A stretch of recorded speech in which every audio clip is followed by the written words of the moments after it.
In a previous video, I was covering how the CEO of JP Morgan has been quite upset about people working from home. He wants everyone to be in the office 5 days a week, so no hybrid working or things like that. And in this case, we've got an instance where JP Morgan effectively fired an employee for questioning the whole return to the office mandatory procedure. He wanted to work from home. The debate got kind of heated, and essentially he was fired from JP Morgan for questioning the CEO. And then they had some internal discussions and then gave him his job back a few hours later or a day later. And it just shows you how ridiculous these banks are. They have these Q&A sessions. You can ask management anything. We have a town hall. We have a department town hall. We have a department meeting or one-off meeting with a CEO. Everyone can go into the conference room and ask questions and things like that. And you don't really have freedom to speak up. It really is run like a dictatorship. So when they say you got speak up culture and you can speak out and have critical thinking skills, really not. That's not how it works. They want you to be a slave and just to agree to any ridiculous agenda that they come up with to control every aspect of your life, right? And what I realized is when companies want to hire smart people, sometimes smart people, and I don't want to say anything too negative about this employee, but he clearly is someone who wants to work hard, but maybe he didn't pick up on all the social cues that when the management want to push an agenda on you, like turn to the office, they really don't want you to think smart and think critically. They just want you to be a slave, right? So if we check this little quote here, so let's get through this story. So it starts here, right? Like some others at the bank, this employee called Nicholas Welch, he was unhappy about the recent directive that ordered all 300,000 Chase employees to go back to the office. And currently only 60% of the employees are working in the office. 40% are typically on a hybrid schedule where they can work from home at least 2 days a week. So this is the thing, right? So the company is working hard, it's generating profit, people are working from home, so it just kind of doesn't make sense that they have to be demanded to come back to the office. So let's talk about his role, right? Nicholas Welch, who raised this question to the CEO in a department meeting. He's an analyst, he's worked at JP Morgan since 2017, so he's been working there for a long time, right? It's not like he's a brand new guy trying to impose his rules. He knows how the internal processes and procedures work. He just wants to work from home to have the flexibility he's looking for, right? And it's kind of unfortunate, like many men, and this is something I always tell you to look out for, right? This guy wants to work from home. He's actually also going through a divorce, and he's looking at flexibility to deal with family and childcare issues. I want to do the job I love with flexibility, right? This is what I'm trying to explain to you. I always say, right, and some of my recent videos, I coined the phrase double M, right? You want to avoid miserable marriages and massive mortgages. And this is what traps men in situations that they're not happy in. Miserable marriages and massive mortgages, right? In his case, he's going through a divorce, which is going to be costly. He might lose some of his money. I don't know his personal circumstances, but typically divorce, and he's mentioning family and childcare issues. So child support, he'll have to make those payments. Might not have access to his kids. Difficult situations that people go through when it comes to divorce in general and when kids are involved. And then also when you add that to the element, he could have a mortgage with his wife, right? Then that could pose issues. Who's going to get the house? How to sell it? On top of that, he's dealing with issues where they're dragging him back to the office and he got used to working from home. His life routine will have to change. You might have to consider moving jobs. This is why you have to be careful about not getting dragged into miserable marriages and massive mortgages.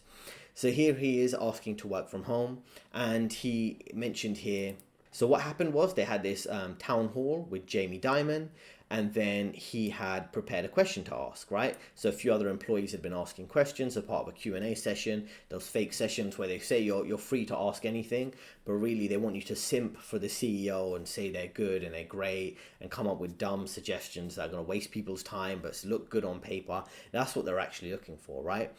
He starts this with, thank you, Jamie Dimon, for listening to an old hillbilly like me. Something I'd encourage you never to do in the office is to lower yourself, demean yourself before senior management. Senior management already have quite a low opinion of their employees, like they're beneath them, particularly if you've got like a CEO who's a billionaire and a more junior guy who's working in tech. They're already devalue and disrespect you in very passive aggressive ways. Things, sometimes social cues you might not pick up on, that they're taking a little dig at you. So you have to have confidence, you have to be assertive, you have to see your sense of self-worth and your identity coming from so many things outside of the office. It could be your heritage, you could take pride in your race, your religion, whatever you believe in, your community, or your sense of achievement overall. Don't feel like you have to lower yourself because you might be lower in the corporate hierarchy, which is all BS, like I always say on my channel, right? It's all a bunch of mind games that they're playing. It's not actually based in reality. Then he tries to explain it in a logical way to the CEO. Now, you think the CEO would be super smart, right? He's Jamie Dimon, he's a billionaire, head of JP Morgan. And he's basically running things, like I say, he doesn't want to give flexibility and even think about things in terms of not even what works best for employees, but what works best for the company, because he just wants control. It's about control. It's not about the most productive employee, right? It's not about running things in a more efficient way. So this employee, Nicholas Welch, is saying, there is no way that being in an office makes any difference specifically for my team. So all I'm asking is that you leave local management to decide whether people can work from home or they need to be in the office, right? And how the CEO responds with Jamie Dimon, he says, there's no way I'm going to let that happen because essentially people have been exploiting this type of ability to work from home, and people are wasting time during Zoom meetings and things like that. And he wants to basically make job cuts, right? He says JP Morgan has grown by 50,000 employees in the last 5 years. We don't need all these people. We're putting people in jobs because people weren't doing their jobs that they were hired to do in the first place. Now, in many cases, and probably specifically in the case of this guy, it has nothing to do with this guy working from home, right? Or that specific team. Because if you're running things inefficiently, you can run them inefficiently in the office or out the office. Now, after the employee was speaking up, right, after that town hall, essentially, right, he had high fives and thank yous from his co-workers. But what's notable here, right, is that the other co-workers don't speak up. The co-workers are depending on some brave man employee or some brave guy at work to speak up for all these kind of weak workers who don't want to speak up for themselves. And that's why, even though there's different pros and cons for things, like having labor unions makes sense. You need someone to stand up for employees. And other employees want you to kind of be the martyr, right? They want you to suffer for speaking up, while they might get preferential treatment for not speaking up, right? To show that they're a good slave and you're the employee speaking up and you're a rebel and you're the one who might have to deal with swearing, harassment and abuse, as we see with what happens next. So he speaks up against the CEO in a nice way. Then after that, people say they agree with him, but then he gets text from like senior management within his department, right? And they say him, I don't know what the F you did, but come to my desk after the town hall ends. And then essentially this guy who wasn't his manager, but someone senior within the tech department, essentially, starts cursing him out, right? And saying things like he's dragged the organization through the mud to clean his desk up and get the F out of here, right? So this is the type of ridiculousness, if you just stand up for your dignity, that you have to put up with. So then he starts texting his kind of manager who's in a different office, asking him what's going on. And then, they kind of don't really help him, right? They just told him, you have to get out of the office. He picks up his belongings. He didn't have much in the office because he'd been working from home. And he goes home, right? And then he mentions to his manager, who's in a different location, that my job's been threatened. I've been ordered home. He doesn't know if he's lost his job or not. So he's trying to figure out what's going on. And this is the ridiculous thing. You just ask a simple question to the CEO, and then he won't flip out because he's got to maintain his public decorum. But then I'm sure behind the scenes, he might have cursed out this employee, and the management layers as they went down, right, from senior management, maybe the chief technology officer, all the way down to local management, decided to curse him out and basically say you have to get out of here and lose your job, right? And this is the thing, he'd been left the office trying to figure out what to do, trying to figure out his situation. And bear in mind, he's already dealing with a lot of stress, the divorce he's going through, childcare issues that he's not sure how to manage when he's going to be dragged back to the office and paying off for this divorce legal fees, on top of, maybe you have to relocate, increase his living costs by having to go to the office every day. So he's sitting at home, doesn't know what to do, and then it's 4:30 p.m. and then he gets a call from some local management, and they say, he hasn't lost his job. They discussed it internally. He hasn't been fired. And all this is really protecting the company, right?